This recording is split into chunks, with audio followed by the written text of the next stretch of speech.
Good evening everyone. Welcome back to my YouTube channel. Again, I am Christopher Walmini. Sa vlog na ito, ibabahagi ko ang tatlong hindi karaniwang ginagamit sa salitang Filipino kasama ang kanilang kahulugan at halimbawa. So una, maruhuyo, kahulugan, mabighani o naakit ng lubos. Ito ang pangungusap. Maruhuyo ako sa kagandahan ng kalikasan sa aming lugar. Pangalawa, balintataw, kahulugan, ang itim na bahagi ng mata o pupil. Ito ang pangungusap. Makikita sa kanyang balintataw ang saya at pag-asa. Ito ang pangatlo, alimuom.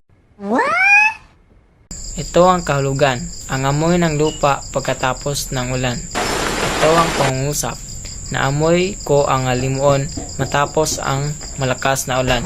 So iyan ang tatlong halimbawa ng hindi karaniwang ginagamit sa salitang Pilipino. Sana ay makatutunan kayo. Maraming salamat sa panonood.